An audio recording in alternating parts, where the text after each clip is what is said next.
This is, once again,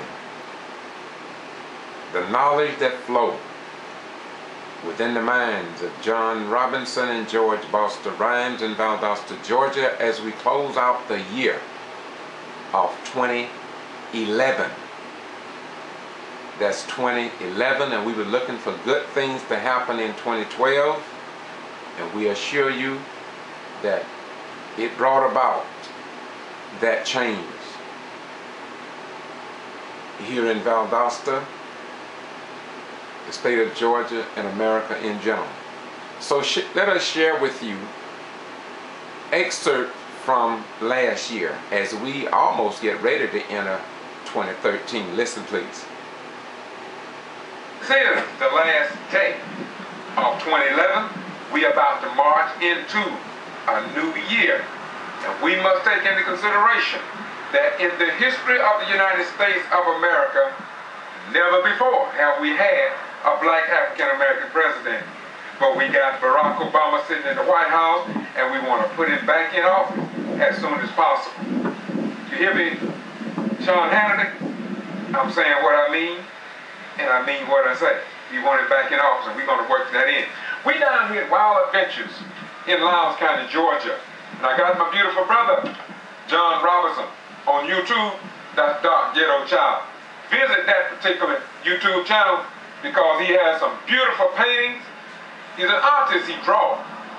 He's a singer. He can play the guitar. Doc can do it all. That's why we call him the Doc. If you're sick, he can hear you. What's up, Doc? Oh, not too much. How you doing? 2011, my beautiful brother. Yes. And you know what? I'm pissed off. Oh, no. I'm pissed off with the United States federal government.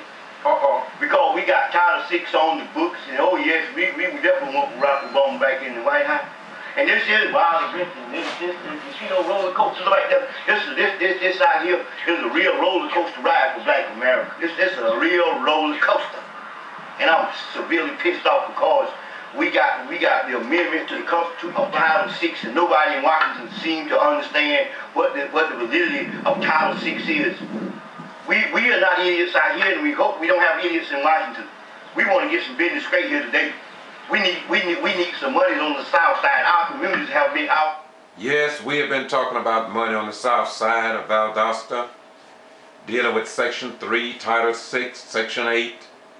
Yeah, we've been talking about it.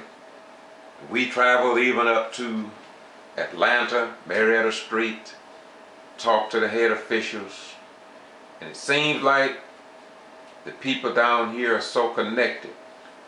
Until they'll give us 10% of a construction deal, we can't never get any more than that. Just as City Council Thursday of last week, a couple of low-income people got 10% of a contract. What is 10% out of $900 and some $1,000? You know, we will stay on the case in 2013.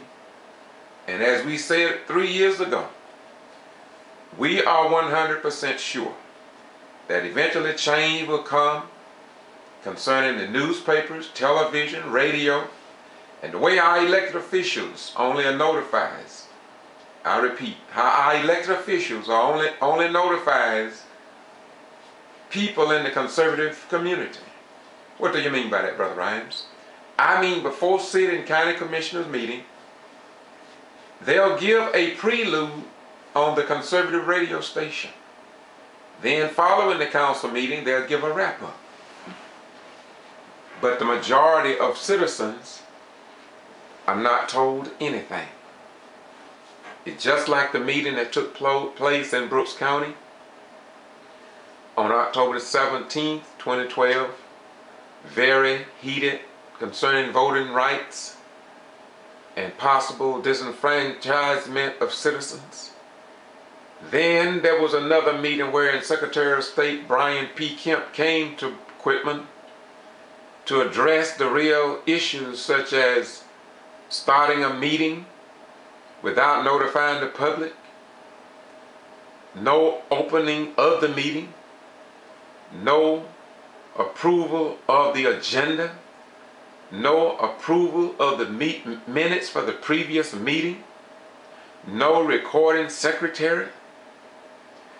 Citizens applied to be a poll worker and watcher in writing but never received a reply. People being left off the ballots out of a certain district. All of this.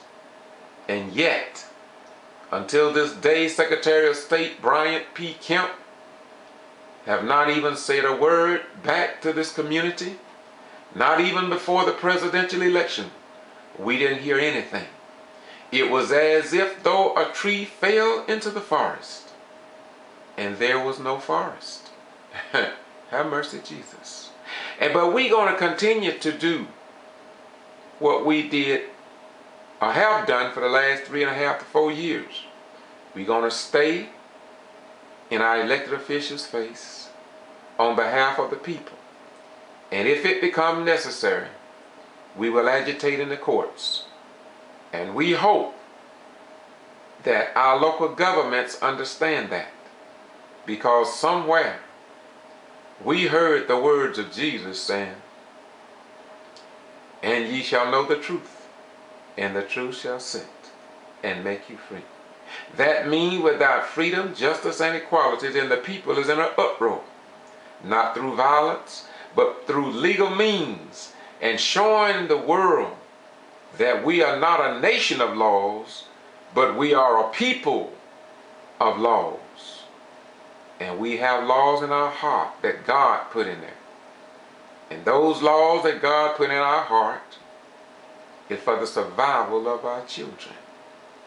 And we're going to continue to work for our children. I'm sorry, y'all excuse me. Let's go on. Neglected.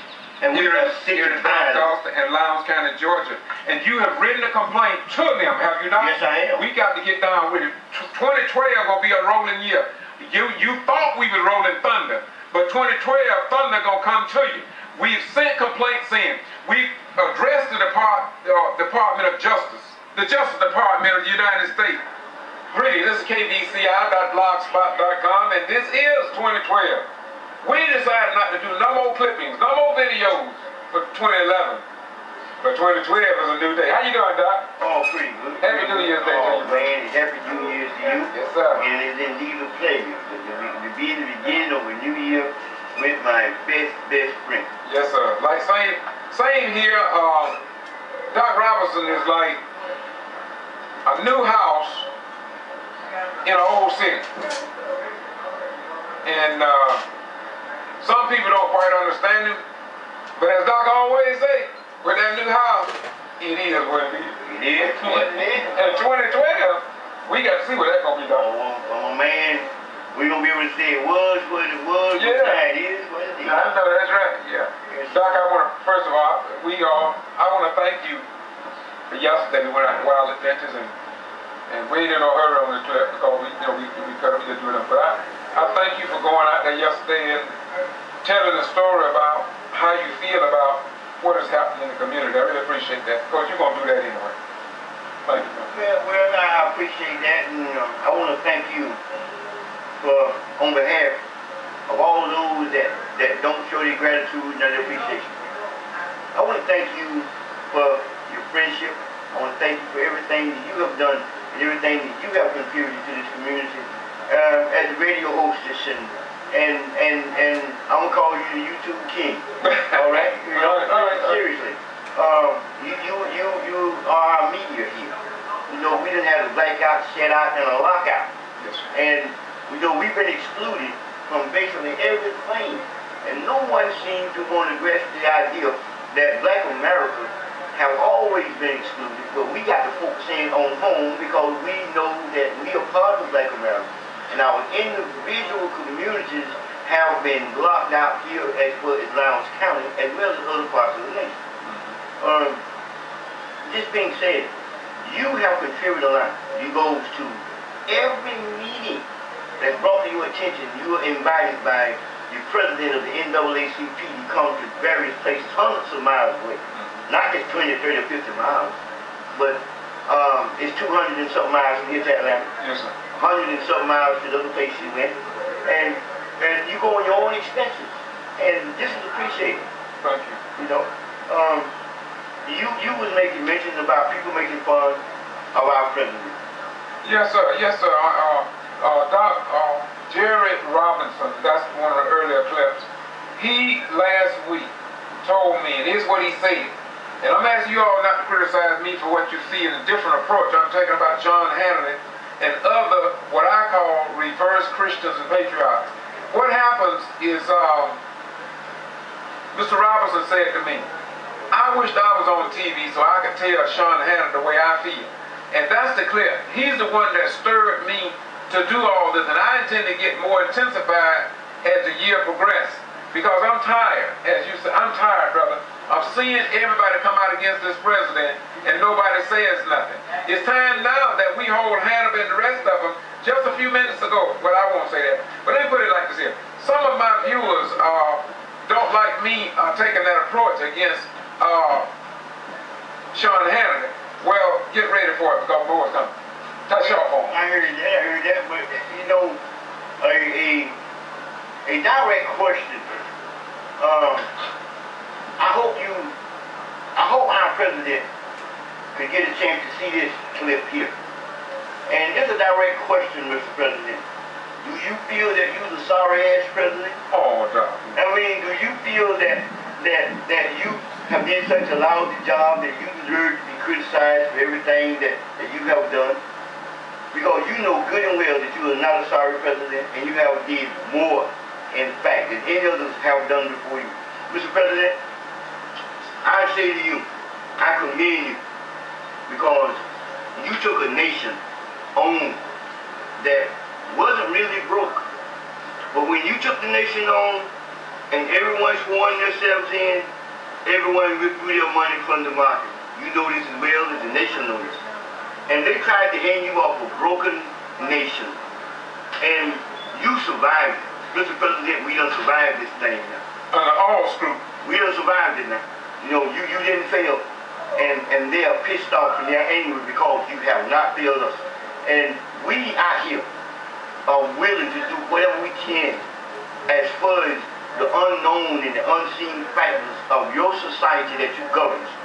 We have feelings out here.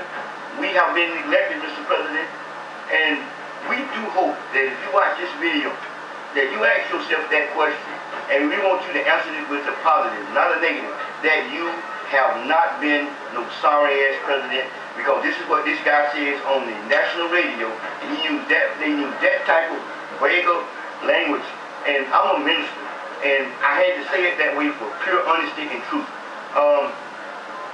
We need help in a certain way.